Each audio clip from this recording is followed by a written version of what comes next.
Paul, tu as dit que Dieu n'existe pas. Prouve-nous que Dieu n'existe pas. Il n'y a aucune bonne raison pour laquelle Dieu devrait exister. Babsov, sérieux, arrête un petit peu. Babsov, je te promets que si tu continues, je te promets, j'appelle Mortad. Et tu sais ce qui va se passer si Mortad vient. C'est quoi cette question? Prouve-moi que les licornes roses n'existent pas. On est dans quel monde? T'es redescendu à ce niveau-là. Il y a 6 mois, t'avais arrêté ces questions bêtes. Ça fait des années qu'on parle avec toi. Et là, t'es revenu à la bêtise de prouve-moi que Dieu n'existe pas. Habibi, attends, laisse-moi finir mon propos. Laisse-moi finir mon propos. Babsov, lorsque tu affirmes quelque chose. Babsov, s'il te plaît. Non, c'est pas comme ça que ça marche. C'est pas comme ça que tu marches. C'est pas comme ça que ça marche. Tu affirmes quelque chose, tu amènes la preuve. Soit tu suspends ton jugement et tu dis, je ne sais pas si tu existes. Soit tu es bête, tu demandes au Dieu de te prouver. Habibi, ou alors tu dis, c'est pas comme ça que ça marche. Je sais que Dieu n'existe pas, donc prouve que Dieu n'existe pas. Et moi j'ai juste une question à poser, Isa, juste vite fait à tout le monde. Est-ce que quelqu'un au jour d'aujourd'hui est capable de sortir un Coran, les mêmes sourates, avec, comment dire, une chronologie, que le Coran ne soit pas contradictoire et avec des faits, des miracles qui se passera 10 ans ou 20 ans plus tard? Est-ce que quelqu'un il est capable de faire ça, s'il vous plaît?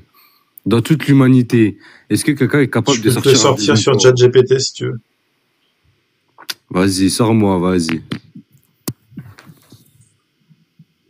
C'est impossible. Ça maintenant, mais bien sûr que c'est possible. Non, c'est impossible. Ça a été fait. ChatGPT peut sortir des miracles. Attends. T'as posé la question. ChatGPT peut sortir des miracles dans 10 ans, 20 ans. Ouais, mais moi, je peux t'en sortir des miracles de dans 10 ans, il y a 20 ans. Ouais, mais est-ce que ce sera la réalité des choses? Il suffit que j'en sorte suffisamment. Et des trucs pas trop précis. Des trucs. Les gars, vous savez, c'est quoi un miracle? Oui. Je pense même pas ils savent c'est quoi un miracle, la vérité. C'est quoi, Paul, un miracle? La vérité, c'est une fable. Je rigole. C'est quoi un miracle? C'est une fable. Moi, vas-y, Bafou, je peux lui donner c'est quoi un miracle? Non, mais c'est juste qu'à partir du moment, il faut vraiment se mettre d'accord, il faut que les gens ils apprennent à ça. Lorsque tu affirmes quelque chose, tu prouves ton affirmation. Et en fait, il vous emmène dans tous les sujets, dans tous les débats possibles, en exprimant simplement son avis vis-à-vis d'une croyance. Sans pouvoir... Et toi, tu le fais pas. Regarde, Paul, le jour où... Toi, tu apportes des preuves de ce que tu affirmes. Ah non, toi, Paul, tu n'affirmes rien, pardon. Si, moi, je t'affirme que Dieu existe et je te peux te prouver que Dieu existe. Sauf que toi, vas-y, prouve-moi que Dieu existe. Non, tant que tu me diras pas, mot pour mot, je m'appelle Paul et je ne sais pas si Dieu existe. Je m'appelle Paul et je n'ai aucune bonne raison de penser que Dieu existe. Donc tu ne sais pas qu'il existe? Je suis convaincu qu'il n'existe pas parce que je n'ai aucune bonne raison de penser qu'il existe. Je m'en fous de ça, de ton sentiment. Est-ce que pour toi, tu dis que Dieu existe ou tu dis que Dieu n'existe pas? Je dis que Dieu n'existe pas. Bah, sors-moi les preuves. Je n'ai pas de preuves. Ah bah alors pourquoi tu dis que Dieu n'existe pas si tu peux Parce pas que je n'ai aucune bonne raison de penser qu'il existe. Ok, donc tu ne sais pas qu'il existe, c'est ça? Je vais te ressortir le Père Noël si tu tiens, hein, parce que prouve-moi que le Père Noël n'existe pas, tu ne peux pas le faire. Position, tu dois exprimer si... Mais ma position est très très claire. Je considère que Dieu n'existe pas. Ça commence à me casser les couilles. Et il n'y a aucune bonne raison de penser qu'il existe. Voilà, mais quelle serait pour toi la raison qui ferait que, selon toi, il existerait? Je sais pas, moi, si dans le Coran, il était écrit faites gaffe à la pandémie de Covid-19 qui va se produire. Ça serait une preuve irréfutable. Oh là là là là là là. Bah, tu me demandes, je te dis, hein. Si dans le Coran, au 7e siècle, on nous avait dit que la... Tu sais quoi, Paul? Est-ce que j'ai... Attends. Ok, Babsou, attends, vite fait, je vais juste poser une question. Maintenant, si on parle du Coran, des hadiths et tout, quand on parle que le soleil, il va se lever à l'est au lieu d'être à l'ouest, est-ce que toi, pour toi, si tu vois ça, c'est irréfutable? J'ai pas compris. Le soleil, il se lève à l'est ou à l'ouest? Il se lève à l'est. S'il se lève à l'ouest et que dans les hadiths c'est écrit qu'un jour le soleil se lèvera de l'autre côté parce qu'il sera ouais, si la Terre commence à tourner dans l'autre sens, je me dirais que ça doit être une intervention divine. Je suis d'accord avec toi. Ok, bah ça c'est une preuve que c'est un miracle de la fin du monde. Mais ça s'est pas encore produit malheureusement. Ça s'est pas encore produit, mais c'est un signe qui Bonsoir. Ça, c'est un Madame. signe qui est totalement précis et il n'y a pas Mais qui ne d'imprécision. s'est pas produit. Bonsoir, je serai Oui. brève. Signe de la fin du monde. Et justement, attends, juste Paul, pour te dire que quand quand le soleil va se lever à l'envers, dans l'autre sens, eh ben tu sais, plus personne pourra se reconvertir à l'islam. Mais je m'en Juste fous, ça ne se produira jamais. Mais ils Bah s'en oui, foutent. mais ok. Rebeu, Mais juste que rebeu, quand ça rebeu, va se Paul passer, s'en tu pourras fout. plus te reconvertir. Bonsoir. Oui, bonsoir. Oui, Madame Oui. Michu. Oui, je voudrais vous dire quelque chose là. Bon, ben moi, Ouais, je t'as bu de l'alcool, m'aperçois que ces gens qui se disent religieux, bon, ben, sont têtus, bornés, ce qu'on veut, et que c'est bon, quoi. Il n'y a pas de discussion avec ces gens. Avec, Si, voilà. ça fait plus d'une heure que je discute avec eux.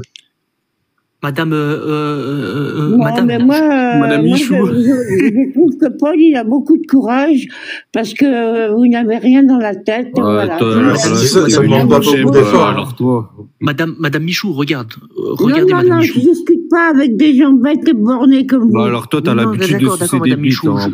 J'ai pas de souci avec votre avis vis-à-vis de ma personne, je l'accepte. Je le prends pas mal.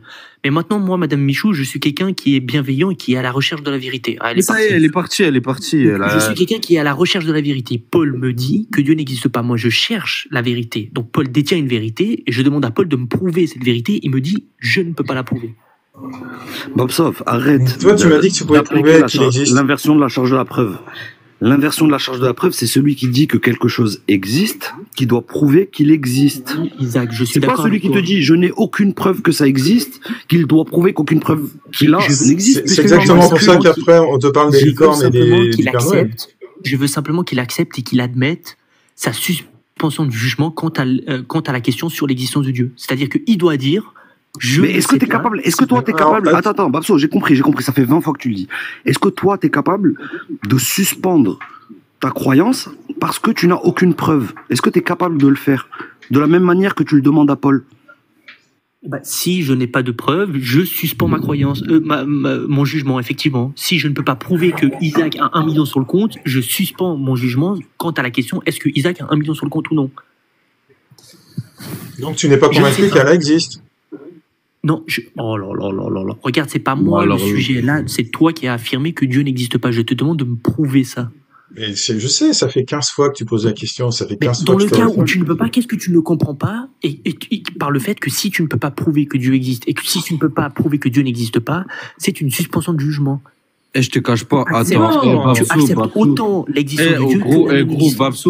Babso, la vérité, voilà, tu vois pas, ça fait depuis 1 heure, on est là, on est toujours sur le même débat, ça avance pas. Tu sais pourquoi? Parce qu'il a aucune connaissance. La vérité, j'ai débattu avec des gens, ils avaient des arguments, il en a aucun. Bonsoir. La vérité, En il fait, en a je vais aucun. apporter un élément de réponse sur la question de l'argile. Alors, du coup, il y a quelques revues scientifiques, je peux en citer 2. En fait, c'est des revues telles que qui ont paru dans Nature et Science, Origins of the Life Evolution of Biosphere et Journal of Molecular Evolution, publiés des articles de manière certains minéraux argileux pourraient catalyser les réactions chimiques complexes. Alors, je vais vous citer des biologistes aussi. Qu'est-ce que disent certains biologistes comme Daniel L. Nelson et Michel M. Cox. Vous pouvez aller faire des recherches après dessus. Pour comprendre les éléments chimiques communs entre le corps humain et le sol terrestre, des manuels de biochimie comme l'Ellinger Principle of Biochemister de David L. Nelson et Michel M. Cox sont des ressources fiables. Ce type d'ouvrage montre que les principaux éléments dans les êtres vivants sont également retrouvés dans la croûte terrestre. Alors ça, c'est des biologistes, je vous invite à aller les voir. Qu'est-ce que disent ces biologistes-là? En fait, ils parlent de la composition en fait, de l'argile, et ils disent que la composition de l'argile et le corps humain, ils ont certains éléments qui sont du coup communs. Je vais vous citer ces éléments-là, tels que l'oxygène, l'hydrogène, le calcium, le phosphore, le potassium, le soufre et le sodium et le magnésium se trouvent également dans le sol et dans la composition de l'être humain. Donc c'est pas aussi débile que ça en a l'air. Il y a des revues scientifiques. Je sais que j'ai déjà parlé avec Amios, salut Amios, qui me disait qu'il était apiculteur. Et je lui ai montré un verset dans lequel l'abeille avait 2 ventres et il me disait prouve-le-moi. Et je lui ai donné plusieurs livres dans lesquels on détaille l'anatomie de l'abeille et il me disait non, moi ça me suffit pas, prouve-le-moi. Donc en réalité, il suffit juste de faire quelques recherches, de lire des ouvrages qui sont spécialisés, qui parlent particulièrement de ça. Si vous voulez, je vous redonne les références pour ceux qui veulent. Ils pourront aller voir par eux-mêmes. Comment ? Salut Paul. Merci d'avoir fait monter. Est-ce que je peux répondre rapidement à ce que vient de dire Hassan ? Donc, en effet, cette histoire de vente, comme il est mentionné dans les textes de l'islam, c'est bien évidemment une immense connerie. Les seuls éléments qui m'avaient été amenés étaient des profils Facebook et des gens qui vendaient du miel au Canada. Donc, en termes de sources, voilà la viabilité des sources. Et du coup, moi, non, pas du tout. Si tu veux, je te la ressors la source tout de suite. Attends 2 minutes, je te la ressors. Tu me laisses répondre, s'il te plaît. Et du coup, parce que je crois que tu te trompes de personne, en fait. C'était pas moi qui t'ai parlé de Facebook ou bien de gens qui vendent du miel. T'as un Hadith Sayer moi, je t'avais donné un livre. Je crois que c'était... Donc, je termine pour revenir sur moi, je vais citer un livre. Je crois que c'était Son... Attends, je vais te le donner, le livre. Du coup, je termine. J'ai pris le temps d'aller vérifier par acquis de conscience justement les informations qu'on avait sur la biologie des abeilles et le fait que l'idée que les abeilles auraient deux ventres n'a aucun sens biologique. Allez vous renseigner sur ce que c'est que le ventre, d'accord ? Ce que ça représente. Ça peut représenter soit la couche de graisse qui protège autour de l'abdomen, ou alors ça peut parler de l'abdomen en entier, de la cavité entière où il y a absolument tous les éléments à l'intérieur qui constituent l'abdomen d'une abeille. Donc en effet, les abeilles n'ont pas deux ventres. C'est une connerie absolue qui est à l'intérieur. Et bonne chance pour trouver des sources qui prouvent que les abeilles ont deux ventres, puisque c'est ça qui est dans les textes. Et puis s'il y a des sources qui disent ça, elles disent des conneries puisque c'est pas vrai. Donc. Est-ce que Homios, excuse-moi, je me permets, est-ce que la science... Bon, très rapidement, est-ce que je peux répondre quand même à ça ? Allez, vas-y. Ok. Donc moi, c'est faux, je vais pas donner de source Facebook comme il dit, ou bien de gens qui vivent au Canada et qui vendent du miel, je sais pas de qui il parle. Moi, je lui ai donné un livre qui était paru en 1959, il me semble. Je vais te donner la référence carrément, parce que je l'ai pas noté, là, je vais la retrouver très rapidement. Je vais te donner la référence du livre. C'est je t'ai donné. Qui m'avait donné voilà, la référence je vais juste... Non, je t'ai donné un livre, je vais te le ressortir là, dans pas très longtemps. Que tu dis la vérité, essaie d'écouter, calme-toi. Ok, et je vais juste rebondir sur le ventre.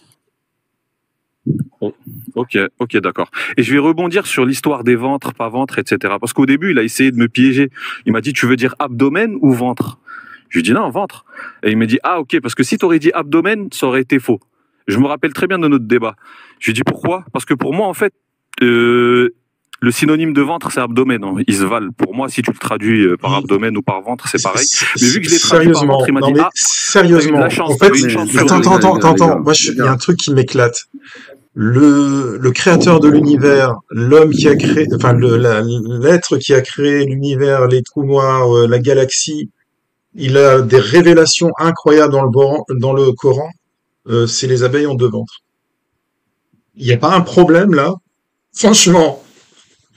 C'est ça c'est ça votre révélation qui vous convainc de l'existence d'Allah. Les abeilles ont deux ventres. Non, pas deux ventres, deux abdomens. Deux abdomens, mais ah oui, parce que c'est des abdomens. Si c'était des ventres, ça serait pas une preuve. Mais vous êtes dingue en fait. Mais de la même manière, tu sais, quand moi je veux parler du crâne de quelqu'un, je dis ces choses. Ventre ou abdomen, dans les deux cas, c'est faux en fait. C'est ça qu'il faut comprendre au niveau de la science. Allez vous renseigner. Moi, je voulais juste apporter cet élément de réponse. Deux abdomens, je vais vous laisser. Pas de ventre. Allez vous renseigner. Je vous souhaite une bonne. C'est le même texte qui autorise le mariage des petites filles, l'esclavage, de frapper sa femme. Ils sont vrais parce que les abeilles auraient deux abdomens. Enfin, c'est dingue comme raisonnement. Non, mais après, t'es libre à toi après de penser ce que tu veux. Si toi, tu veux pas l'accepter, c'est ton problème. Nous, oui, ça, je n'accepte pas. Oui. L'islam ou bien le Coran. Oui, voilà, l'islam ou le Coran, il t'impose rien du tout. Tu lis, si tu raisonnes. Si toi, par déduction, tu te dis c'est quelque chose de sensé, tu l'acceptes. Ouais, même quand et donc le truc sensé, c'est que ce texte qui valide le mariage des petites filles, l'esclavage et compagnie, et il est valide parce que les abeilles auraient deux ventres, ce qui est faux. Ça parce que c'est faux. En fait, regarde, écoute, le Coran, en fait, il valide pas le mariage des petites filles. C'est un hadith qu'on a de Bukhari et de Muslim. C'est un hadith dont il dit l'âge de Aïcha. Comme je t'ai expliqué tout à l'heure, non, c'est le Coran qui valide le mariage des petites filles. Il vient avant Muslim et Bukhari. C'est le Coran qui valide le mariage des petites filles. Je sais, tu vas me parler de la sourate de Talaq qui parle. Non. En fait, cette sourate-là, elle parle pas des petites filles. Pas un instant, elle parle des petites filles. On parle des femmes dans ce texte-là. Pourtant, Ibn Kathir dit qu'on parle des petites filles. Ashton. Mais Ibn Kathir, c'est un autre livre que le Coran, justement. Si tu me parles de Ibn Kathir, c'est un autre livre. Là, je te dis le Coran, le Coran, il ne parle pas de petites filles. Attends, j'ai une question. Du coup, si tu es coraniste, tu peux m'expliquer le premier Mais non, je suis pas coraniste. De la 68, de la sourate 68, attends, s'il te plaît. En fait, Amnios, il est dingue. C'est ça qui me fait rire, c'est que vous êtes pas sunnite. Vous vous revendiquez plus sunnite que les sunnites. Regarde, je t'explique ce que disent. C'est un martyr selon l'islam sunnite. Écoute-moi bien ce que je vais te dire là. Tu vois le livre dont tu me parles. Oui, très bien. Le livre dont tu me parles, c'est pas le Coran. Je t'ai dit dans le Coran, il n'est pas notion de petite fille. D'accord? C'est Ibn Kathir qui dit, pour moi, l'interprétation que j'ai de ce passage-là, c'est ça. Ashton, calme-toi. Et du coup, toi, tu contredis Ibn Kathir? Mais non, regarde, moi, je suis pas une autorité musulmane. Je vais pas contredire Ibn Kathir. Ibn Kathir, c'est pas une autorité musulmane. En fait, je vais te dire un truc à mieux, ce que tu savais pas. Oui, non, les savants musulmans, ils te disent, moi, ma parole à moi. Si jamais je me trompe, tu l'attrapes, tu la jettes contre un mur. Ça, c'est les savants qui te disent. À la fin de Ibn Kathir, qu'est-ce que dit lui-même Ibn Kathir? Le prophète a pris une décision. Mais non, mais dans la préface même du livre de Ibn Kathir. Ashton, juste 2 secondes, frangin, juste. Homios, Paul, votre éternel. En fait, il pense que Ibn Kathir, c'est un argument pertinent pour dire oui, l'islam dit ça. Non, c'est faux. Ashton, regarde. Les fameuses questions, les éternelles questions de le mariage des petites filles, de frapper sa femme, de ci, de ça. Vous connaissez l'ijma ou pas? Vous avez des notions ou pas? Homios, arrête de me parler de notions. Homios, ton avis vis-à-vis de quiconque. Parce que c'est une notion deux secondes, tu sais ce que c'est ou pas? C'est bon, vas-y, arrête de me poser des questions, laisse-moi juste te dire un truc. Non, je vais pas te laisser tranquille. Alors je vais parler seul et puis tu vas parler par-dessus moi si tu veux. Mais tu vas parler jusqu'à maintenant, laisse-moi juste simplement remettre juste quelque chose. Attends, laisse-le s'exprimer, s'il te plaît. Attends, laisse-le expliquer l'ijma, parce que c'est drôle. Vas-y, c'est quoi l'ijma? Non, mais si vous parlez tous les uns sur les autres, on va pas avancer. Regardez bien la malhonnêteté intellectuelle. Ashton, frère, juste 2 secondes. Attends, qu'est-ce que c'est que l'ijma? Ashton, il n'y a aucune légitimité dans leur position pour venir se positionner sur quoi que ce soit quant à l'islam. Il ne faut pas qu'on tombe dans le panneau de devoir défendre quelque chose qui n'est pas attaqué. Moi, comme je lui ai dit tout à l'heure à Paul, t'étais pas là, je lui ai dit sa morale, je m'en cogne. Je m'en fous de sa morale à lui. Justement, genre, en gros, ce qui le choque pas, en gros, moi, je m'en cogne parce que toi, Paul, rien ne t'interdit. Par exemple, si tu veux, demain, c'est juste t'as pas envie, mais rien t'interdit de violer une fille. Par exemple, c'est juste parce que toi, t'as pas envie de la loi pour commencer. Mais un autre athée qui a une envie. D'accord, tu as dit la loi. Mais non, mais pas Paul, du tout. Est-ce que la loi, Paul, t'interdirait toi, en gros, si t'es pas pris, bah oui. Paul, est-ce que ta loi t'interdit? Regarde, Ashton, est-ce que Paul, toi, du coup, comme tu as parlé de loi, est-ce que toi, ta loi, Paul, est-ce qu'elle t'interdit, si tu avais un fils qui avait 18 ans, qui est majeur et qui est consentant, d'avoir un rapport sexuel entre les deux? Non, ça l'interdit pas, mais bon. Attends, juste 2 secondes. Est-ce que la loi... Mais on connaît très bien la réponse, c'est juste parce qu'il en a pas envie, ça l'intéresse pas, c'est juste ça. Il y a juste un détail que tu oublies, c'est que tu compares des lois humaines avec leurs imperfections, et elles sont imparfaites, et on va les faire évoluer. Avec un texte prétendument divin. Non, on parle pas des lois humaines. Ok, 2 secondes. Dont les vérités sont absolues et intemporelles. C'est ça le problème. Donc,